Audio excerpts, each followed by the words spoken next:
My best friend is passionate about beauty treatments. She spent millions at beauty salons over 3 years, and even tried a blood replacement therapy. I consulted a doctor and learned that this procedure requires dialysis to perform. I kindly informed my friend and advised her not to continue. She listened to me and, with my help, successfully started her own business. However, her husband, who loved her deeply for many years, later cheated on her with a young and beautiful college student. She blamed me for years and, in the end, on the day I gave birth, she stabbed me to death. Beauty comes from money, especially for women over 25. If you hadn't stopped me from doing the blood replacement, I wouldn't have aged. One body, 2 lives lost. When I opened my eyes again, I had returned to the day she mentioned doing the blood replacement therapy. This time, I chose to stay silent. I had been reborn on the day my best friend invited me to try the blood replacement therapy. At a class reunion, my friend Serena was proudly showing off her skin. I've spent millions on skincare. Now I go for monthly blood replacement treatments. Look at my face. It's as soft as a baby's. Then she pulled out her phone and showed everyone her beauty salon expenses. Blood replacement, 694,000 yen.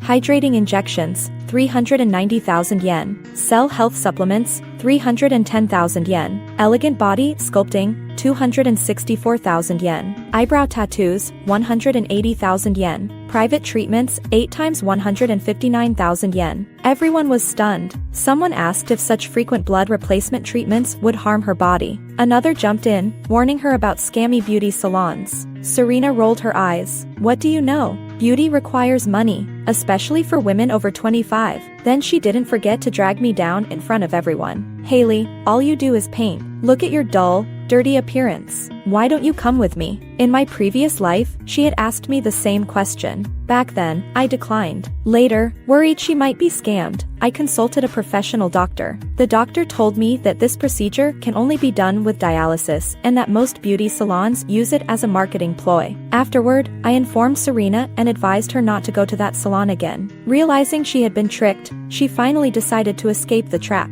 But I never expected that in the future. With every argument she had with her husband, she would blame me. Eventually, her husband cheated on her with a young, beautiful college student. Her years of resentment toward me exploded. On the day my water broke, she seized the opportunity when my family wasn't around and stabbed me to death. One body, 2 lives gone. My unborn child and I died together. As my thoughts settled, I looked at Serena's expectant face and smiled, shaking my head. I'm not going. Serena has so much skincare experience, surely, she won't be fooled. Serena was pleased with my compliment. Only my best friend truly understands me. You'll regret it if you don't take care of yourself now and get old. In this second life, I would wait and see how she would regret her choices later. After the class reunion, everyone left, but Serena called out to me. She pulled me into a quiet corner. Haley, my credit card maxed out again this month. I still need to get hydrating injections this week. Can you lend me 20,000 yen? In my previous life, whenever she ran out of money for beauty treatments, she would always borrow from me.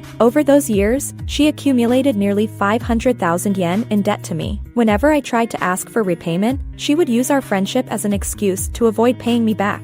This time, I wasn't going to be a fool again. I put on a troubled face. Serena, I haven't had a chance to tell you, but I got laid off last month. I only have a few hundred left. Serena was stunned. Then how will I get my beauty treatments? I patted her on the back and suggested, why don't you ask your husband for some money? If he knows you need it urgently, he'll definitely give it to you. Serena reacted strongly, rejecting the idea immediately. I can't ask him for money. I knew she worked hard to maintain the image of a wealthy woman in front of her in-laws. In 2 years of marriage, she had never asked her husband for a dime. But doesn't the company give severance pay for layoffs? She wasn't giving up. I sighed helplessly. We're still in arbitration. Serena's face turned ashen. Then I'll figure something out myself.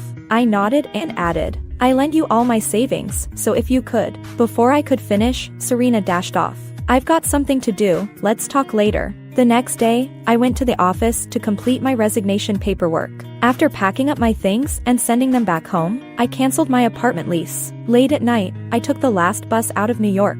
I didn't want to repeat the same mistakes, nor did I have the courage to face my murderer again. When I got home and saw my parents, the tears I had held back finally flowed. They thought I had been wronged at work and rushed to comfort me. When Serena found out I had left New York, it was 3 months later, one evening. I answered the phone, but it was her husband's voice. "Haley, Serena has a rash on her face tonight. Can you come take her to the hospital?" In my previous life, Serena and her husband would always call me whenever something happened. I treated Serena as my closest friend and always did whatever I could to help, but not this time. I finished eating a delicious skewer and took a sip of milk tea before replying casually, "Rocky, I'm not in New York right now, I can't make it." Rocky panicked and blurted out, "What? Then what about Serena? What about her? Let her figure it out." Serena overheard our conversation and came over, her voice trembling with tears. "Haley, where are you? My face broke out in rashes again, they hurt and itch, I'm so scared." "Serena, don't worry. Didn't you get regular blood replacement treatments? Your body should be fine." I tossed the problem back to her. Serena oddly seemed relieved and kept mumbling, reassuring herself.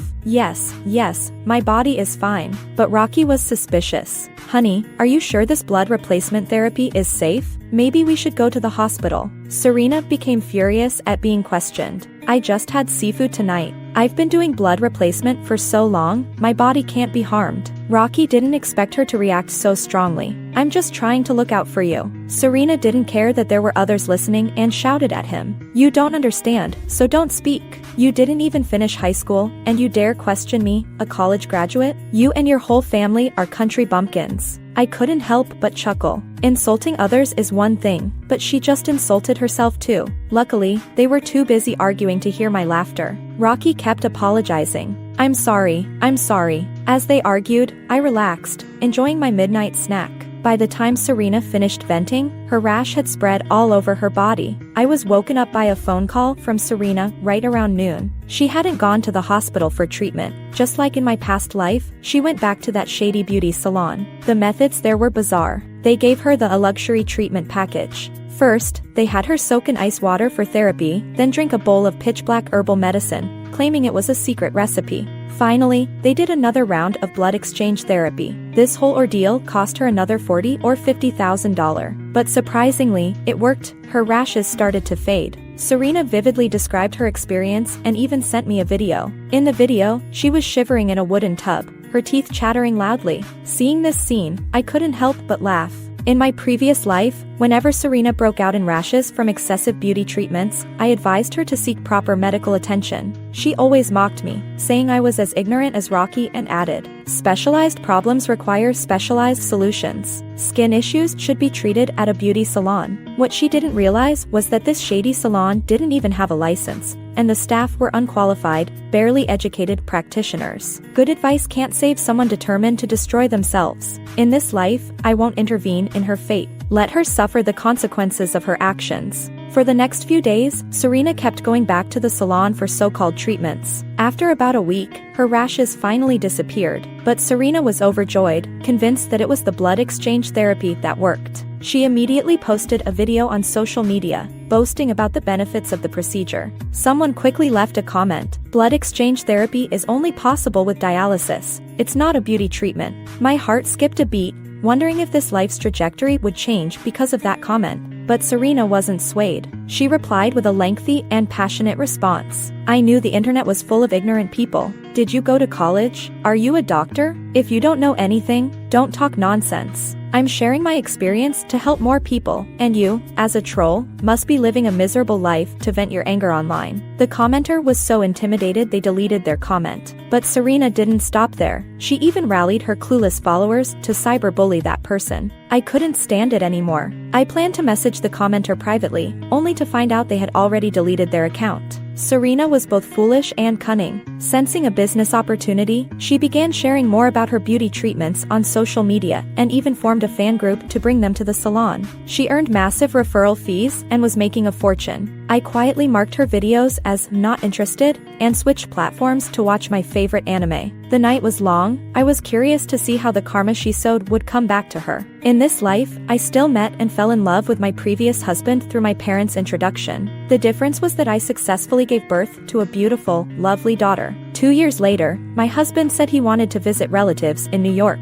After some hesitation, I left our child with my in-laws and decided to go with him. Perhaps it was fate, but I ran into Serena while buying gifts at the supermarket. At first glance, I almost didn't recognize her. It was the middle of summer, but she was wrapped head to toe, wearing a knit hat and a mask, with only a pair of lifeless eyes visible. She excitedly called my name and invited my husband and me to a nearby cafe. I didn't let my husband come, I went alone. Serena chose a secluded corner and, after making sure no one was around, carefully removed her mask. I was stunned. Her face was deathly pale, like a corpse, and her cheeks were covered in tiny needle marks. But Serena didn't seem to mind. She even spoke with pride. Last month, the salon introduced a new injectable that's supposed to prevent aging. I'm their poster girl now. I was the first to try it. I've also been keeping up with the blood exchange therapy. Look at my skin, so white and tender, practically flawless. She suddenly leaned in close to show me her face. Startled, I almost spat out my coffee. I wiped the corner of my mouth and smiled, saying truthfully, "It's very white," but it was the kind of white that reminded me of a ghost from a horror movie. Her skin's fragility was clearly a sign of a severely damaged skin barrier, and judging by her condition, her overall health had likely suffered irreparable damage. Serena ordered a table full of food and even pushed a dessert toward me. I remember back in college, you loved sweets. She smiled warmly at me, but I found it unsettling. When someone is overly nice without reason, it's never good. Sure enough, the next moment she said, "Haley, I'm planning to invest in a new beauty project with a 70% return. There are only 2 spots left to partner up. Don't say I didn't give you a heads up." Serena was once again trying to make me her sucker. I recalled in my past life, by this point, she had already turned her life around with my help. I spent money enrolling her in various interest classes, accompanying her to yoga, flower arranging, and baking. To my surprise, she had a knack for baking and enjoyed it. Eventually, with my assistance, she opened multiple bakeries, even building her own franchise. In just 2 years, she paid off all her debts, drove a Mercedes, and lived in a villa. I never imagined she would kill me on the day I gave birth. When the knife pierced my body, I heard her crazed voice. "It's all your fault. If you hadn't stopped me from doing beauty treatments, I wouldn't be old and ugly. If you hadn't made me open those bakeries, my husband wouldn't hate me for smelling like bread, and he wouldn't have left me for that hussy." Only then did I understand that every bit of help I had given her became the fuel for her resentment. As my thoughts returned to the present, I shook my head and said, "I don't know much about business, but with your abilities, I'm sure you'll find someone to partner with and succeed. Right, Serena?" Hearing my flattery, Serena beamed with pride. "Of course. With my investment skills, earning a fortune is a piece of cake." I smiled faintly. I was curious to see how far she could go this time without my help.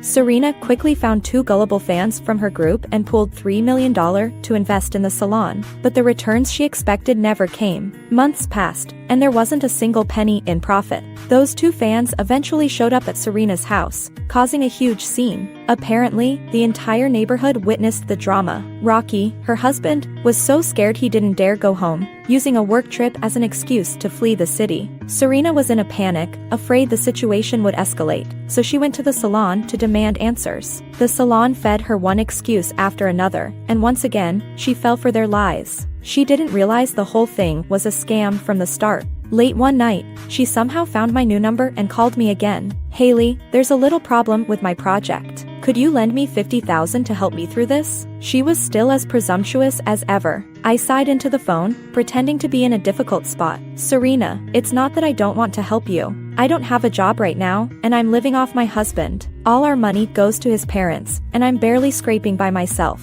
I remember I lent you some money before." Before I could finish, the line went dead. "Who was that?" My husband woke up groggily. I lay back down and calmly replied, "Just a scam call." I picked up my paintbrush again and started posting serialized comics on social media. 3 months later, a company in New York invited me to collaborate. In my previous life, for Serena's career, I not only put down my brush, but also gave up opportunities for my own growth. My dedication and sacrifices were never appreciated, and in return, I was brutally killed. In this life, I will not waste myself for so-called friendships. My family is very supportive of my career, and my husband is even willing to give up his stable job to follow me to New York to pursue our dreams. So, smoothly, I brought my child and husband back to New York. The next time I heard Serena's name was at the year-end high school reunion. Serena didn't come, but her many spectacular stories became the focus of our classmates' conversations. Did Serena strike it rich and is now avoiding us? She was always the most eager to attend these reunions. Alice smiled nonchalantly and sipped her juice, teasingly saying, "Come on, there's no way she struck it rich." Someone immediately picked up on her tone, and everyone began eagerly asking questions. "Looks like you know a lot, huh? We're all old classmates, don't keep us in suspense. Tell us, tell us." Alice, who was once Serena's little follower in high school, had always been an unnoticed presence at reunions. Now, basking in this attention, her vanity was fully satisfied. She proudly raised her eyebrows, then slowly shifted her gaze toward me. "Haley, you must know quite a bit about Serena, right?" She and Serena were indeed alike, never missing a chance to probe. I saw through her little game and smiled, shaking my head. "I haven't been in contact with her for a long time." Alice, reassured that I wouldn't tattle to Serena, began to spill the story. As expected, Serena's investment had failed. That shady beauty salon had run off. Not only does she have to repay the $3 million she co-invested, but she also has to compensate for the memberships she lured her fans into buying. The total amount comes to $6 million. Serena has no money to pay it back, so she's been hiding, leaving her husband to clean up the mess. Her husband couldn't handle it either and ended up selling their car and house before running away. It truly fits the saying, couples are like birds in the same forest, but they fly their separate ways in times of trouble. The last time Alice saw Serena was just half a month ago. Serena had asked Alice to lend her money for a cosmetic surgery repair. When Alice reached this part, her tone became more excited. "You guys have no idea, her face looks like a ghost now. She used to brag to me about her weekly beauty treatments, but now look at what they did to her." Everyone gasped in shock. After the reunion ended, Alice asked me where I lived, saying she'd give me a lift if it was on her way. I was cautious and vaguely mentioned an area before calling a taxi and leaving, but I didn't expect Serena to find me anyway. On the weekend, my husband and I were about to take our child out to play. As we reached downstairs, a noisy crowd in the distance caught my attention. I saw several security guards surrounding someone completely wrapped up, with many onlookers standing by. It seemed like someone was causing trouble. This is a high-end community, and the security is usually tight, plus the police station is nearby. I didn't think much of it and was about to leave, but then, that person in the crowd shouted loudly at me, "Haley." It was Serena. I didn't dare to turn around and quickly picked up my child, walking briskly in the opposite direction. My husband sensed something was wrong but didn't ask, just following my steps. And Serena, somehow mustering up strength, broke free from the guards and ran over, kneeling before me. The pungent smell of sweat and grime hit my nose, her clothes filthy, and her shoes nearly worn through. "Haley, Haley, I've been looking for you for so long. Please help me. Please help me. This is my good friend. She's the one I'm looking for." The security guards rushed over to stop her, but hearing her words, they hesitated and looked at me. "I don't know her," I said coldly. The guards immediately restrained her. Serena panicked and began to cry out desperately. "No, Haley, you can't leave me like this. You said we'd be sisters for life. I have no one left. Please, just let me stay with you." More and more people were gathering to watch. Seeing that I remained unmoved, Serena turned her attention to my child, even trying to rush over to them. "Sweetie, do you remember me? I gave you candy when I visited your kindergarten." In that instant, my disgust and fear reached their peak. She had even secretly approached my child. I wanted nothing more than to stab her, just like she had done to me in my previous life. She had no right to invade my life again, let alone disturb my child. My child, startled by the sudden scene, buried their face in my arms, crying uncontrollably. "It's okay, sweetheart." I tried to calm my breathing, handed the child to my husband, and said evenly, "Honey, take the child upstairs first." I took Serena to a cafe outside. Before we left the community, she kept greedily looking back. I knew exactly what she was thinking. "Haley, you really have to help me. I've hit rock bottom. Those people are going to sue me indiscriminately, and my bank accounts are frozen. The last of my money was used to come find you." Serena wiped her tears while secretly glancing up at my reaction. I simply stared at her calmly. "Look, you're living in a high-end neighborhood now. You must not be short of money. Can't you help me, just for the sake of our past?" Serena added. Since returning to New York, I had only disclosed my general location to Alice. The answer was clear, but Times Square is so big. How could she have found me? So I asked, "How did you find me?" Serena's eyes darted. "Alice told me." Alice wouldn't know. I exposed her lie. Finally, she told the truth. She had seen my latest comic online, recognized the company's name, and tracked down the address. She had been following me for days. In other words, she now knew everything about my life. Cold sweat trickled down my back.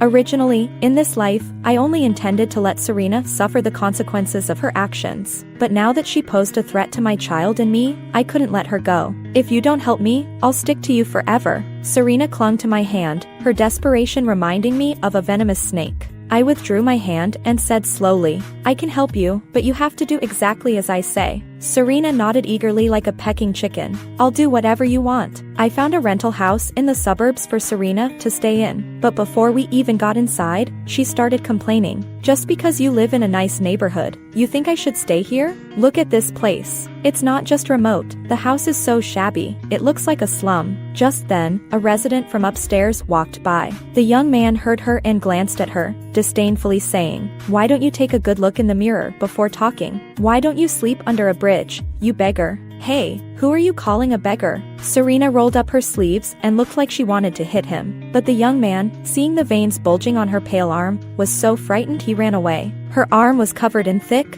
dark veins, looking like it was crawling with black snakes. Some people just don't know what they're talking about. This is a sign of detoxing. Serena shrugged it off, pulled down her sleeve, and continued to nitpick about the house. Look at the people living around here. Haley, can't you find me a better place? Stay or leave, it's up to you. I coldly tossed out that line and turned to leave, but she grabbed my arm. I'll stay. I'll stay. Can you help me with one more thing? Serena took off her mask, revealing her face covered in festering wounds. I stepped back in shock, nearly gagging. If those wounds weren't treated soon, maggots would likely grow within a week.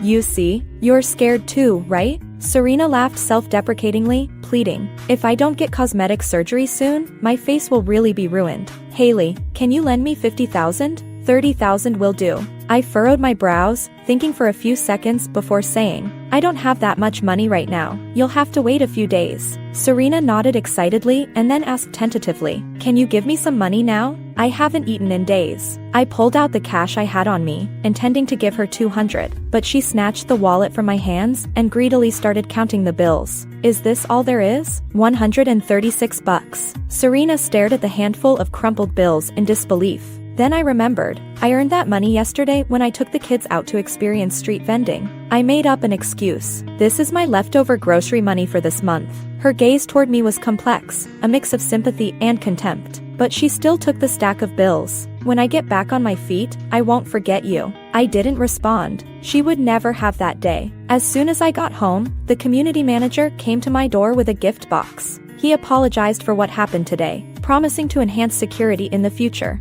I sent him a photo of Serena, claiming she was mentally ill and could threaten resident safety at any time. Only then did the manager take me seriously, adding Serena to the monitoring blacklist and increasing security patrols with 3 teams. After he left, my daughter woke up. I held her for a long time, comforting her, and then began educating her, telling her to find a police officer if she ever encountered that weird aunt again, and that she must always be with her parents when going out. My husband listened quietly beside us. Once my daughter fell asleep again, I told him about the events of my past life. His reaction surprised me. He didn't think I was rambling. Instead, he held me tightly, asking about my past life while comforting me. I felt grateful and began to cherish this chance at a new life even more. I couldn't let Serena ruin me or my loved ones. The next day, I called in sick at work.